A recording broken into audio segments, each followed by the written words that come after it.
رہنے والوں کے لیے دور گیا ہے، اور نیٹ بند ہے، اطلاعات کے تمام ذرائع ختم ہے، اور وہاں تک رسائی کا اس وقت کوئی راستہ نہیں ہے۔ پہلے اسے کھانے اور خوراک اور دوائی کے راستے بند کیے گئے ہیں۔ ہمیں افسوس ہے کہ 20 دن مسلسل بموں کی بارشیں اور بارود کی آگ میں غزہ جلتا رہا ہے، اور اقوام متحدہ کا اجلاس نہیں ہو رہا تھا، اور 21ویں دن اجلاس ہو گیا تو اسرائیل نے جنگ بندی کی بجائے غزہ پر زمینی حملہ شروع کر دیا ہے، اور دنیا دیکھتی ہے 7 ہسپتال تباہ کیے گئے ہیں،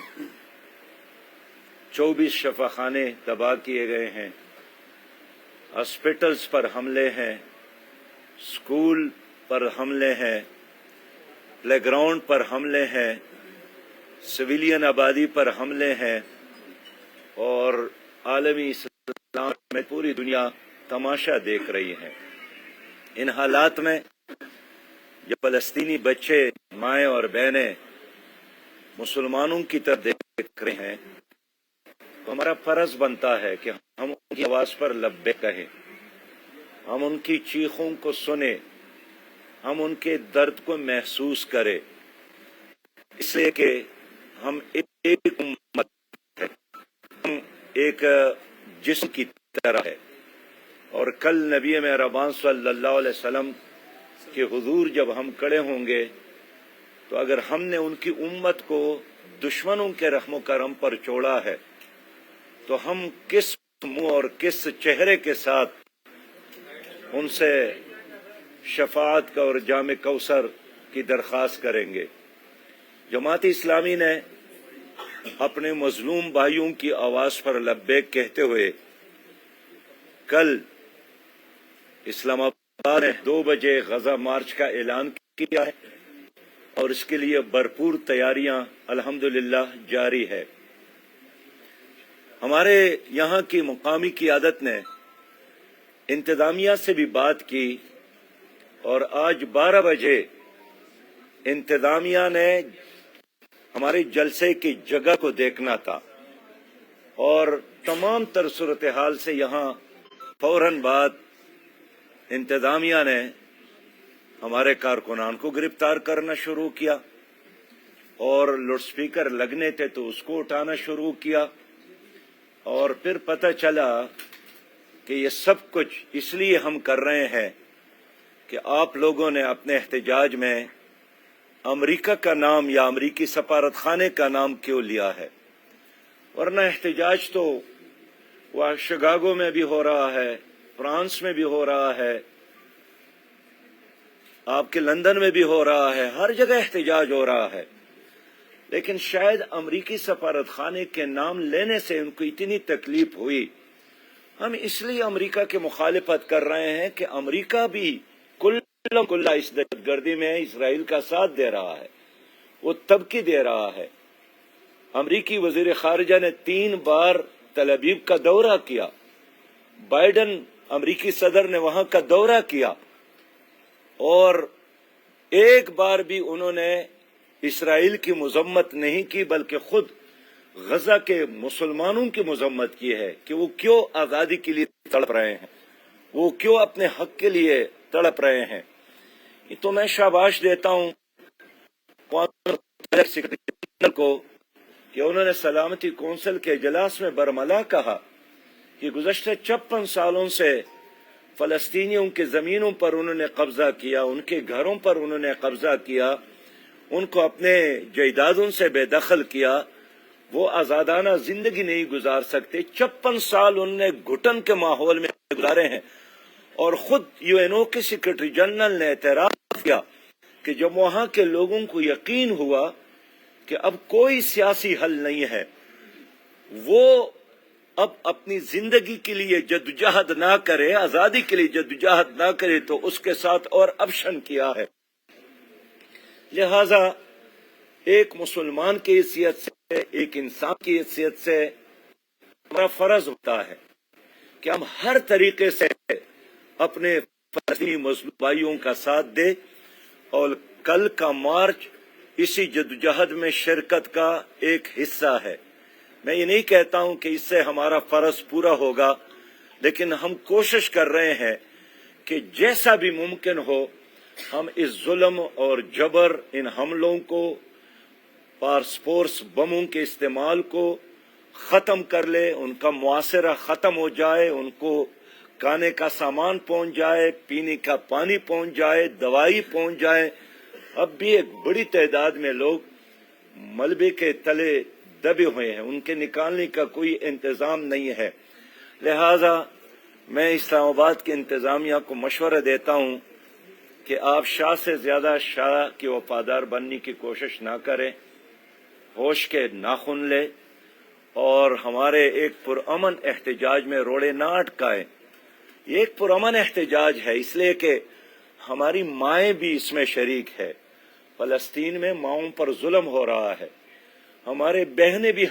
ہمارے ساتھ اس پروگرام میں شریک ہے، وہاں ہمارے بہنوں پر ظلم ہو رہا ہے، ہمارے بچے بھی کل ہمارے ساتھ ہوں گے، اس لیے کہ وہاں بچوں پر ظلم ہو رہا ہے، ہمارے نوجوان اور بزرگ بھی اس میں شامل ہوں گے، اس لیے کہ وہاں بزرگوں پر ظلم ہو رہا ہے۔ ڈاکٹروں کو بھی معاف نہیں کیا گیا، ایسے بھی ڈاکٹر ہیں جن کے خاندان کے 14 افراد شہید ہو گئے، لیکن اس سب کچھ کے باوجود اگر آج غزہ کے لوگ کڑے ہیں، اس گھٹن میں کڑے ہیں، بارود کی شعلوں میں کڑے ہیں، لوہے کی بارش میں کڑے ہیں، چاروں طرف سے معاشرے کے دوران بھی کڑے ہیں، میرے خیال میں ہمیں بھی کڑا ہونا چاہیے۔ ہم نہیں چاہتے ہیں کہ ہم اپنی زندگی میں ایک اور سقوط بغداد دے کے، ایک اور سقوط انلس اور غرناطہ دے کے، ایک اور سقوط سمرقند اور بخارا دے کے، ماضی میں جو کچھ ہوا ہے ہم نے ان سے سبق لیا ہے۔ ماضی میں یہی ہوتا رہا کہ ایک جگہ مسلمان پر حملے ہوتے تھے اور دوسرے طرف مسلمانوں کو سمجھایا جاتا تھا کہ آپ ان کا ساتھ نہ دیں، ہماری دشمنی ان کے ساتھ ہے، آپ کے ساتھ ہماری دشمنی نہیں ہے۔ اس لیے اس لمحے میں خاموش رہنا، فلسطینیوں کے حق میں آواز نہ اٹھانا، یہ سچی بات یہ ہے کہ میر جعفر اور میر صادق کا کردار ادا کرنے کے مترادف ہے۔ لہذا کل میں اپنے تمام بھائیوں سے، بہنوں سے اپیل کرتا ہوں کہ آپ اسلام آباد پہنچ جائیں، غزہ مارچ ہوگا، ہر حالت میں ہوگا انشاءاللہ تعالی۔ ہم ڈرنے والے نہیں ہیں، ہم دبنے والے نہیں ہیں۔ اسلام آباد کے امیر جناب رنداوا صاحب کو گرفتار کیا گیا ہے، میں کہتا ہوں ان کو اپنے ساتھ رکھے، ہم ان کی رہائی کا مطالبہ نہیں کریں گے، لیکن غزہ مارچ ہوگا اور ہر حالت میں ہوگا۔ بہت شکریہ۔ انشاءاللہ تعالی کل ظہر کے بعد ہمارے اس مارچ کا آغاز ہوگا اور پرامن مارچ ہوگا، اور اس کے ذریعے ہم اپنے بھائیوں کو پیغام دینا چاہتے ہیں کہ فلسطینیوں، میرے غزہ کے بچوں، میرے غزہ کے مسلمان ماؤں، بہنوں اور بیٹیوں، آپ لاوارث نہیں ہیں، ہم اسلام آباد میں ہیں، لیکن ہمارے دل آپ کے ساتھ دھڑکتے ہیں، اور انشاءاللہ آئندہ کا جو لائحہ عمل ہے اس کا اعلان میں کل غزہ مارچ میں کروں گا۔ آج میں ادھر ہی موجود تھا جب وہاں پہ شہری ہوئی اور کافی زیادہ آپ کے لوگ جو ہیں ان کو گرفتار کیا گیا، اور انتظامیہ جو ہے وہ کسی طرح بھی سوٹ میں نہیں لگ رہی کہ وہ کل آپ کو مارچ کرنے دے گی، تو آپ کا کیا لائحہ عمل ہوگا؟ آپ لوگ کیسے جو ہے وہ ادھر تک پہنچیں گے اور اپنا مارچ جو ہے اس کو کمپلیٹ کریں گے؟ میں پھر کہتا ہوں کہ غزہ مارچ انشاءاللہ تعالی ہر حالت میں ہوگا، اور ہم نہیں چاہتے ہیں کہ اسلام آباد انتظامیہ کو ساری دنیا میں یہ بدنامی ملے کہ ساری دنیا میں اسلام آباد کی انتظامیہ نے غزہ کے لیے نکلنے والے جلوس پر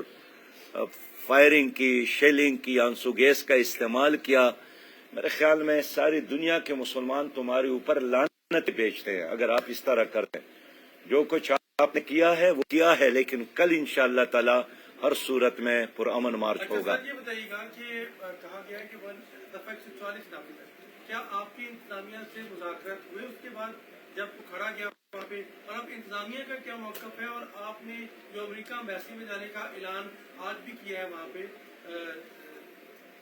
صاحب نے، تو کیا وہ برقرار رہے گا؟ پیارے بھائی، امریکی سفارت خانے کے سامنے ہمارا یہ احتجاج ہے۔ امریکی سفارت خانہ اگر امریکہ کا ہے تو اس کا سامنے جو سڑکیں ہیں وہ تو ہماری ہے۔ ہم نے پورے اسلام آباد امریکہ کے حوالے تو نہیں کیا ہے، یہ تو ہماری مٹی ہے، ہماری دھرتی ہے، ہماری زمین ہے، ہم آزاد قوم ہے۔ سفارت خانہ ان کا ہے، لیکن یہ سڑکیں اسلام آباد تو ہمارا ہے۔ باقی آپ کا رہا یہ سوال کہ کیا آپ نے انتظامیہ کے ساتھ بات چیت کی تھی، میں کہنا چاہتا ہوں کہ کل شاید آخری ٹیلی فون رنداوا صاحب جو کہ اسلام آباد کے امیر ہیں،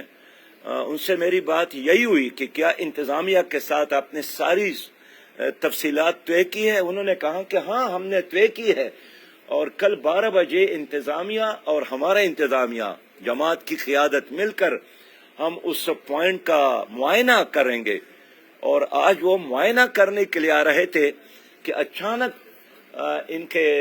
سوچ بدل گئی اور انہوں نے لاؤڈ سپیکر اٹھانا شروع کیا، لوگوں کی گرفتاری شروع کی۔ ہم اپنے لوگوں کے رہائی کا مطالبہ نہیں کرتے، ہم یہی کہتے ہیں کہ کل مارچ ہوگا اور ہر حالت میں ہوگا انشاءاللہ۔ جماعت اسلامی کی کوئی اور کاوشیں سر اس کے علاوہ